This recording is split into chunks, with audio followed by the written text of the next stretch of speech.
Once upon a time, the people of England believed that getting rid of criminals would end crime. So they sent their convicts across the ocean to the largest island in existence. The plan didn't work, but it did start a whole new country. Today, we're going to take a look at how exactly Australia became England's penal colony. But before we get started, be sure to subscribe to the Weird History channel and let us know in the comments below what other colonial topics you would like to hear about. Now we're going to a land down under where the women glow and men plunder. Can't you hear the thunder? You better stay, your history class may cover. The main reason for transporting convicts out of the country was to allow England to rid its population of the so-called criminal class. But it also served another purpose. It allowed the English to expand their realm without sacrificing any law-abiding members of its citizenry.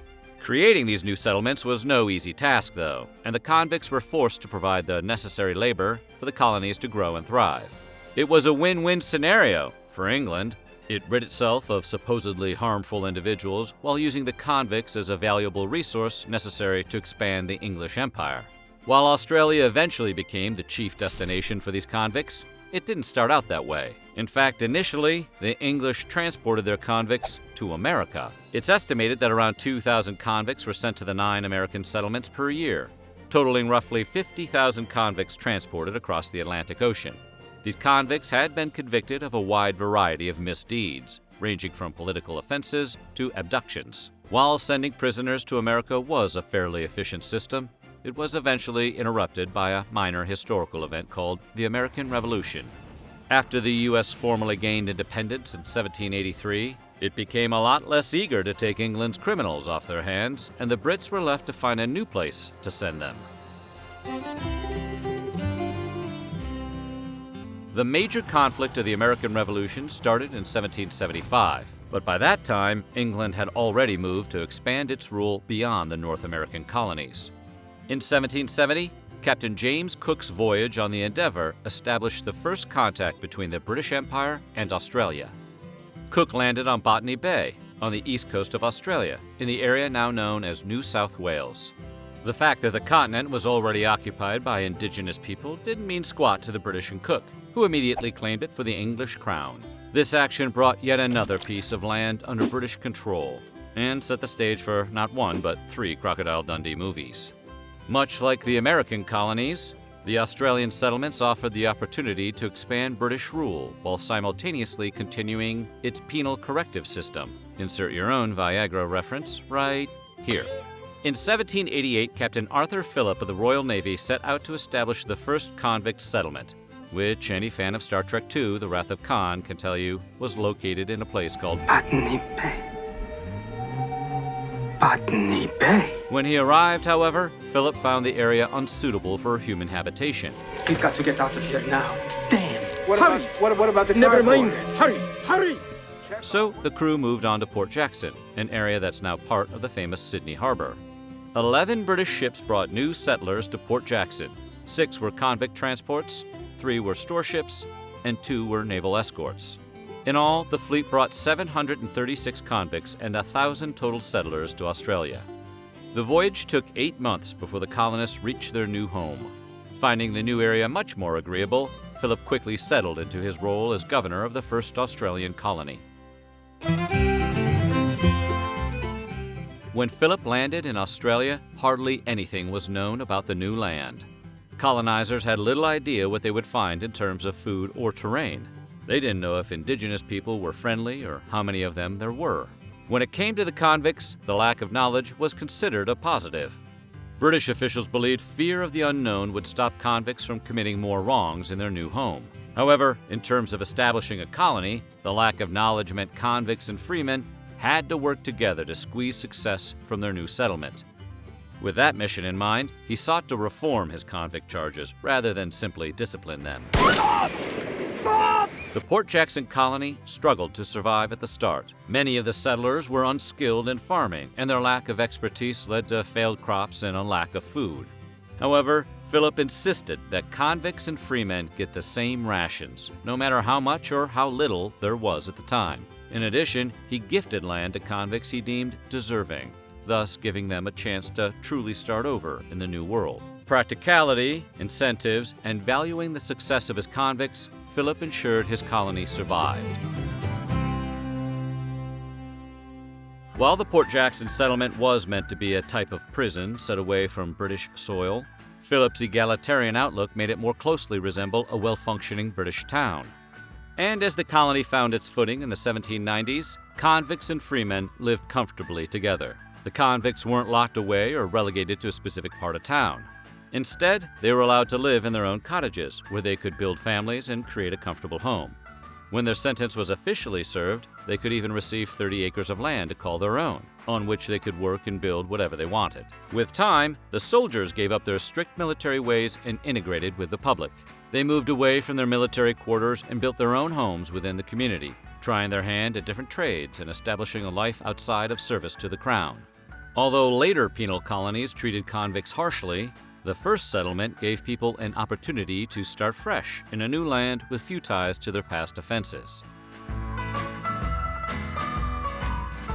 From the first penal settlement in 1788 to the abolishment of convict transportation in 1868, around 160,000 convicts were transferred from England to Australia.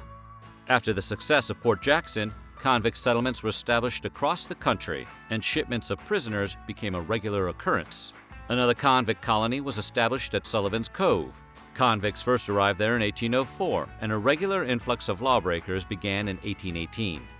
As convicts became regular settlers in the new land, several settlements were established as a place of secondary punishment, kind of a prison within a prison. If a convict committed a new offense while in Australia, they were transported again to these particular locations for further punishment. These secondary settlements included Norfolk Island, Macquarie Harbour, Port Macquarie, and Newcastle. Certain convict establishments focused more intensely on punishment, while others emphasized reformation. After serving their sentences, ex-cons could live a life of independence with plenty of opportunities to make money. While Australia was known primarily as a penal colony, many free settlers were also attracted to the new continent. New colonists could easily gain their own land, allowing them to make the kind of living that might not have been feasible for them in England. In 1831, Western Australia became the second colony of free settlers, though migrants had been making their way over from European countries for quite some time. South Australia was colonized in 1836, followed by Victoria in 1851, Tasmania in 1856, and Queensland in 1859. Many of the new settlers made their living by raising sheep and cattle.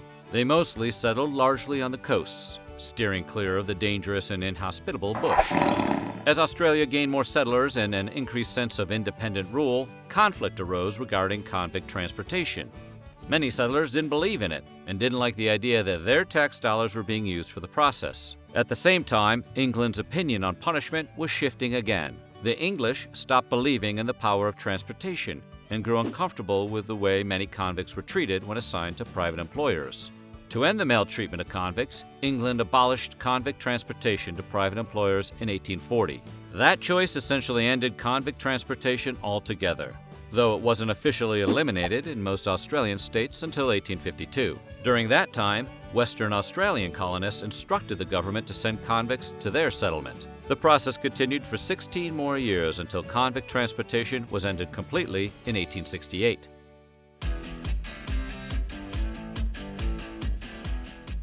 In the 1850s, gold was discovered in Victoria, and not surprisingly, migration to Australia surged. As a result, the population quickly quadrupled, and the country's exports expanded immensely. By 1891, Australia was a leading exporter of wool, mutton, dairy products, and wheat. In addition, the population expanded from 430,000 in 1851 to 3 million in 1891. Australian colonies were largely self-governing because their interests differed immensely. Each settlement had different priorities, which led to general distrust among the colonists. In fact, between 1860 and 1900, the colonies barely interacted with each other. However, the desire for a united federation grew over time, and in 1901, the colonies finally banded together into the Commonwealth of Australia. Under the new system, the colonies transformed into states united under one federal government. The Commonwealth government was in charge of defense, immigration, customs, marriage, and external affairs. Beyond that, each state retained the power to make its own laws. Although Australia established itself as one nation with a federal government, it was still a dominion of the British Empire, which a lot of folks found a little confusing. But in 1931, the Statute of Westminster provided some clarity. Under this statute, Australia was established as an independent nation equal to Britain, with a common allegiance to the Crown. In other words, Australia was granted full autonomy as a sovereign nation, with no need to abide by British laws, now or in the future. Australia remains a member of the Commonwealth today. In this way, the country maintains ties to Britain, while still maintaining its independence. So what do you think? Australians? More Paul Hogan or Jacko? Let us know in the comments below, and while you're at it, check out some of these other videos from our weird history.